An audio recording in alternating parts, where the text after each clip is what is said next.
Welcome back to our channel. In today's episode, we're taking a deep dive into a world where science meets craftsmanship, where precision and patience are key. It's a world that's often overlooked, yet it plays an important role in a sport loved by millions around the globe. We're talking about the art of making a tennis racket. From the blueprint to the finishing touches, we will unravel the entire process. So buckle up and get ready to enhance your knowledge about this fascinating journey. Let's get started. Have you ever wondered how a tennis racket is made? It's not just a piece of equipment, it's an intricate work of art, a perfect blend of science and craftsmanship. The process is complex and precise, requiring a keen eye and a steady hand. It is a dance of materials and measurements, each step crucial in shaping the perfect tool for the game we all love. So, are you ready to unravel the mystery? Well, prepare to have your questions answered as we delve into the fascinating process of making a tennis racket. Every masterpiece starts with a blueprint, and tennis rackets are no exception. Just like architects sketching their vision of a grand building, the design process of a tennis racket begins on paper, or rather on a computer screen.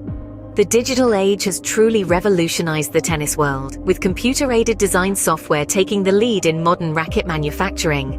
Now, imagine you're designing a tennis racket. What considerations come to mind? Perhaps weight, balance, string pattern, and size? Exactly. These are the key factors that determine the racket's performance in the court. Weight plays a crucial role in how a racket feels in a player's hand. It's a delicate balance. Too heavy, and the player may struggle with control. Too light, and the player might lack power in their strokes. Balance, on the other hand, refers to the distribution of weight within the racket. A head-heavy racket provides more power, while a head-light racket offers better maneuverability. The string pattern is another significant factor, influencing the spin and control of the ball. A dense string pattern provides more control, whereas an open pattern offers more spin. As for size, the larger the racket head, the larger the sweet spot. This means a higher chance of hitting the ball just right.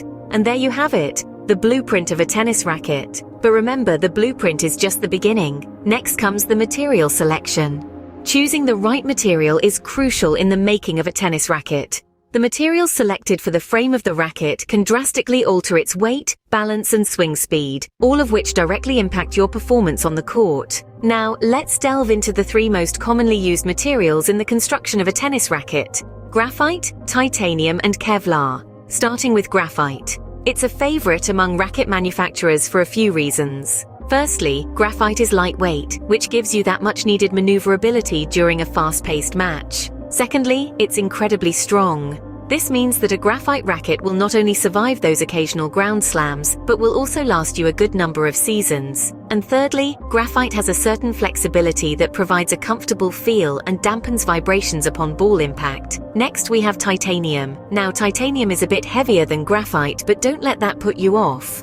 What it lacks in lightness, it more than makes up for in strength and durability.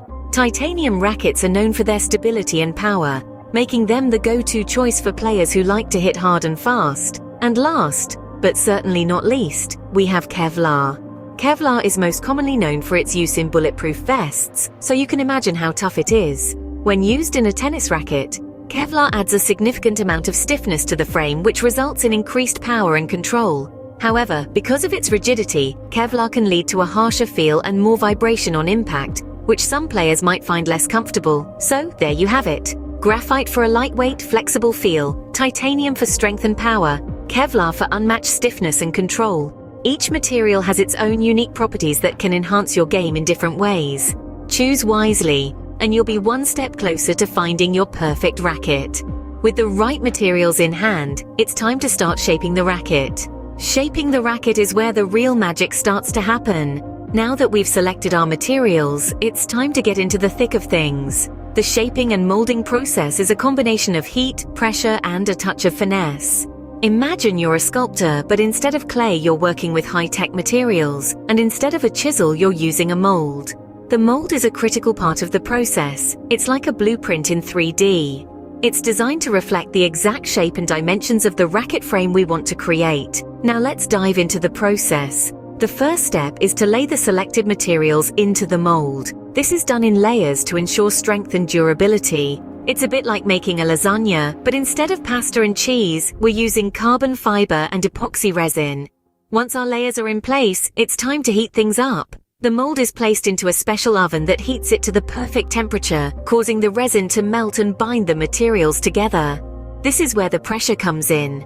The mold is pressurized to ensure that the materials fuse together seamlessly, creating a solid yet lightweight frame. The heat and pressure work together in a delicate dance. Too much heat and the materials could warp or burn. Too much pressure and the frame could become too dense and lose its flexibility. It's a careful balancing act that requires precision and expertise. After a set amount of time, the mold is removed from the oven and allowed to cool. As it cools, the materials harden, and what was once a collection of layers becomes a single solid piece. With a satisfying pop, the mold is opened and voila! We have our racket frame. It's a bit like a butterfly emerging from a cocoon, except it's a tennis racket and it's ready to meet its strings.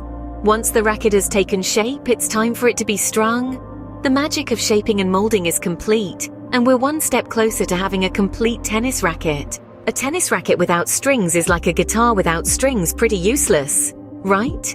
But we're not here to make useless things. So let's dive right into the process of stringing this beauty. Now, the strings of a tennis racket aren't just any old piece of twine. Oh no, they are the heart and soul of the racket. They are what make that satisfying thwack when you hit the ball, and they are what send that ball flying across the court. There are a few different materials that can be used for racket strings. Natural gut, for instance, is highly coveted for its superior feel and control, while synthetic materials like nylon, polyester, and Kevlar offer excellent durability and power.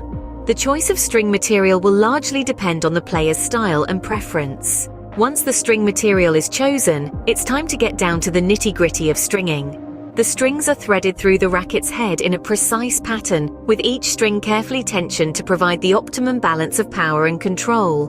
Now here's an interesting bit. The tension of the strings can drastically affect the performance of the racket.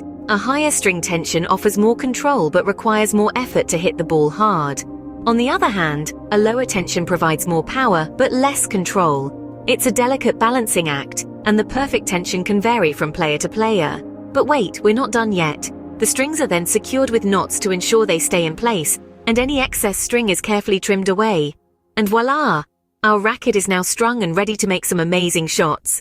But hold on, we're not quite finished. We've got the heart and soul in place, but what about the face and the body? Now that our racket is strung, it's time for the finishing touches. The last steps in the making of a tennis racket are all about finesse and quality. We've seen how the blueprint comes alive, how the materials shape it, and how the strings give it power. But before it's ready to grace the tennis courts, let's add some finishing touches. Now let's get a grip, quite literally. The grip is what connects us to the racket. It's more than just an accessory. It's the handshake between the player and the racket. The grip is typically made from a soft, durable material that can withstand the rigors of a vigorous tennis match. It's wrapped around the handle, creating a comfortable and firm hold. From the amateur player in the park to the professional on the center court, everyone has a preference on how a grip should feel. Some prefer a thicker grip for more power, others a thinner one for better control. But regardless of the preference, the grip is crucial for a stable and effective swing. Once the racket is fully assembled, it's time for the final quality checks. These are no cursory glances. Each racket is meticulously inspected for any defects or inconsistencies. The weight is checked, the balance is tested, and the string tension is measured. These checks are vital to ensure that every racket that leaves the production line is consistent in its performance.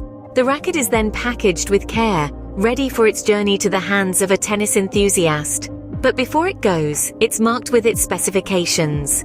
This includes the size, weight, and string tension. This way, each player can find the perfect racket for their game. The process is a blend of craft and science, precision and passion. It's about understanding the game and the players and creating a tool that can help them perform at their best. It's about creating a racket that can handle the power of a serve, the precision of a volley, and the finesse of a drop shot. And there you have it, a tennis racket ready to ace the game. So that's the journey of a tennis racket, from blueprint to court. It all starts with a well-thought-out design, followed by careful material selection. The shaping and molding stage gives the racket its unique form before it's strung to perfection, ready to deliver those powerful shots. And let's not forget the rigorous final checks, ensuring each racket is court ready.